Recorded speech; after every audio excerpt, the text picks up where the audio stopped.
to refine our policy. From working towards policy change to a bit of baseball diplomacy.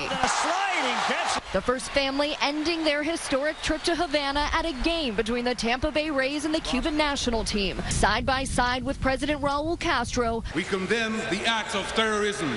Observing a moment of silence for the victims in Brussels. The whole premise of terrorism is to try to disrupt people's ordinary lives. And as long as we don't allow that to happen, we're going to be okay. And President Obama is facing some criticism for continuing his trip instead of returning home after today's attacks. He and the first family are now heading to Argentina.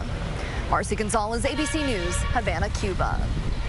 All right, time for tonight's Consumer Watch. That's right, Alicia Richards joining us now with the threat of a seaside city shutdown. But first, a battery recall. I'm glad I didn't have to say that line. That was I was very careful as to how I said that to you. We'll start with Panasonic. It's recalling some lithium-ion battery packs for a potential fire hazard.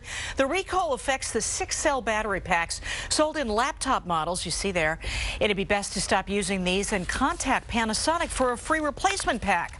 Starbucks is going to start donating leftover food to Feeding America, which runs a national network of food banks. Starbucks plans to give away 5 million meals this year, including breakfast sandwiches, paninis, and salads.